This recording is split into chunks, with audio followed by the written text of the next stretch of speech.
ओम शांति। इस वीडियो को पूरा समझने के लिए आप इसका पहला भाग अवश्य देखें। बिरजू के माँ की मृत्यु हो जाती है। बिरजू भगवान पर सारा दोष लगाता है कि भगवान हमें बहुत दुख दे रहा है। तब निराकार परमात्मा बिरजू को समझाते हैं कि तुमने इस जन्म में कोई बुरा कर्म ना भी किया हो तो भी तुम लोगों को, मनुष्य को अपने पूर्व जन्मों के कर्मों का फल तो भुगतना ही पड़ता है। बिरजू हैरान होकर कहता है, पूर्व जन्म? क्या पहले भी मेरा कोई जन्म हो चुका है? परमात्मा कहते हैं, पूर्व जन्मों के राज को जानने से पहले तुम्हें ये जानना बहुत जरूरी है कि वास्तव में तुम कौन हो।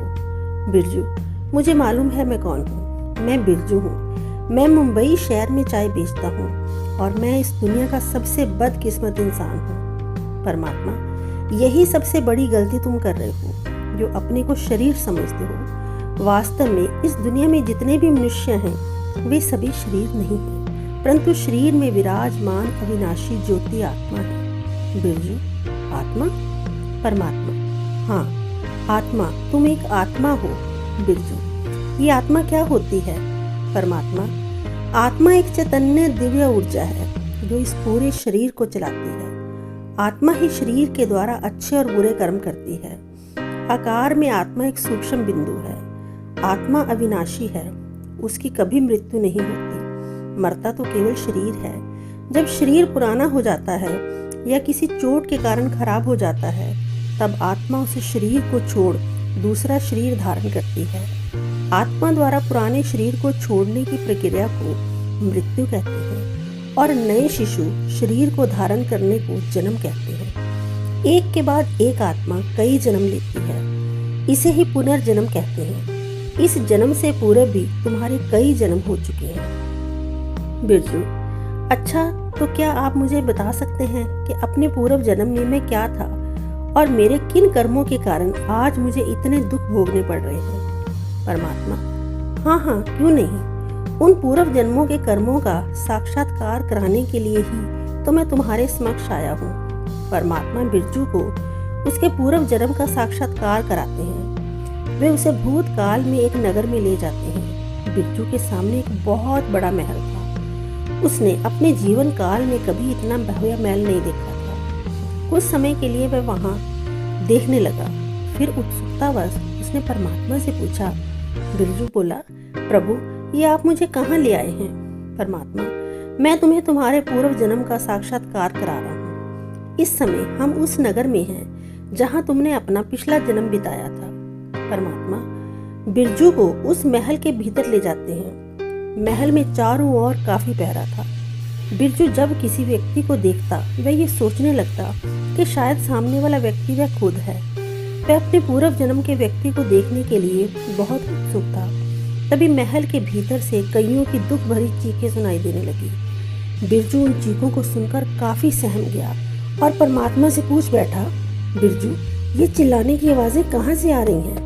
परमात्मा, ये दर्द भरी आवाजें इस महल के बंदीगृह से आ रही हैं। बिरजू ने कहा, ये सभी क्यों इतना चीख रहे हैं? परमात्मा बोले कि बिरजू तुम इस बंदीगृह को देख रहे हो। इसमें कैदियों को बुरी तरह पीटा जा रहा था। सारे वातावरण में उनकी चीखें गूंज रही थी। सभी बंदी सैनिकों से क्षमा की भीख मांग रहे थे। बिरजू ने परमात्मा से पूछा, इन्हें किस अपराध के कारण पीटा जा रहा है?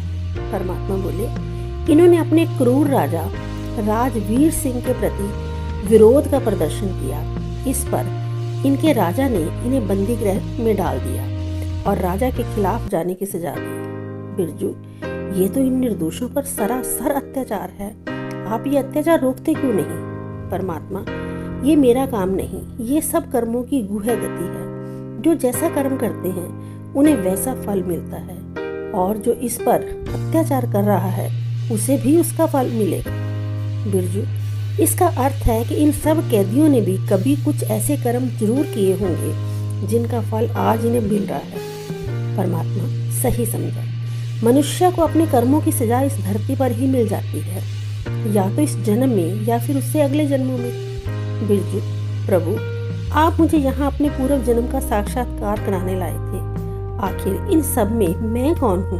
परमात्मा हंसते हुए, अपने पूर्व जन्म को देखने के लिए काफी उत्सुक हो, पर उससे पहले क्या तुम उस राजा को नहीं देखना चाहोगे जो इन निर्दोषों पर अत्याचार कर रहा है? बिरजू, ठीक है, आपकी जैसी मर्जी। परमात्मा बिरजू को फिर एक दूसरे कक्ष में ले जाते हैं, जहां पर राजा राजवीर सिंह शराब के नशे में अपने कुछ मंत्रियों के साथ बैठा था और एक महत्वपूर्ण विषय पर बात कर रहा था। बिरजू, ये आप मुझे कहाँ लेकर आए हैं और ये लोग कौन हैं? परमात्मा, ये उस राजा का कक्ष है, वहाँ बैठा है वह राजा और साथ में बैठे हैं उसके कुछ मंत्री। तभी राजा का दास राजा के लिए शराब लेकर आता है। राजा नशे में था। उसने बिन बात के उस दास की डांटना शुरू कर दिया। वह दास बस उसकी डांट सुनता रहा और फिर वहां से चला गया। बिरजू, अरे ये कितना क्रूर राजा है, बिना वजह उसने उस बेचारे सेवक को डांट दिया। परमात्मा, शराब के नशे में ये राजा अपना विवेक खो चुका है। शराब एक ऐसी चीज है जो अनजाने में भी किसी से विकर्म करा देती है। तुम भी शराब के नशे में कोई गलत काम कर देते हो, इसलिए मेरी तुमसे ये विनती है कि शराब से अपने को दूर रखो। शराब से फायदा तो कुछ नहीं पर नुकसान बहुत है। बिरजू, ठीक है, आपकी इस शिक्षा को मैं सारे जीवन में ध्यान रखूंगा, परंतु ये तो बताइए आपने मुझे ये दृश्य क्यों दिखाया? परमात्मा, वो दास जो अभी भी यहाँ से गया है, क्या तुमने उसे पहचाना? बिरजू, नहीं, मैंने उसे पहले कभी नहीं देखा। परमात्मा, वो वही चाय की दुकान का मालिक है जिसके यहाँ तुम कभी काम किया करते थे। बिरजू, क्या ये वही चाय की दुकान का मालिक है जो हर पल मुझे डांटता रहता था और बेवजह मेरी पिटाई करता था? इस पापी के साथ तो ऐसा ही होना चाहिए। परमात्मा समझाते हुए, इतने उद्यत ना हो, किसके साथ क्या होना चाहिए और क्या नहीं, इसका फैसला तुम विधि के विधान पर छोड़ दो। जो जैसा करेगा उसे उस कर्म का वैसा ही तो फल मिलेगा, पर उसके पीछे तुम अपनी मन स्थिति को क्यों बिगाड़ते हो? बिरजू, ठीक है भगवान। फिर परमात्मा और बिरजू राजवीर सिंह और उसके मंत्रियों के बीच चल रही वार्तालाप को सुनने लगते हैं। वे सभी नगर में हुए जन आंदोलन के विषय में बात कर रहे थे। मंत्री, महाराज, राज्य के सभी लोगों का आपके खिलाफ भड़काने का कार्य जिन युवाओं ने किया था उन्हें हमने अपनी गिरफ्त में ले लिया है। अब आप ही बताएं कि इनके साथ क्या किया जाए। राजा, अच्छा किया जो उन नीच लोगों को पकड़ लिया। इन सबको हमारे खिलाफ जाने की कड़ी से कड़ी सजा मिलनी चाहिए, जिससे आइंदा कोई हमारे खिलाफ जाने की हिम्मत भी ना करे।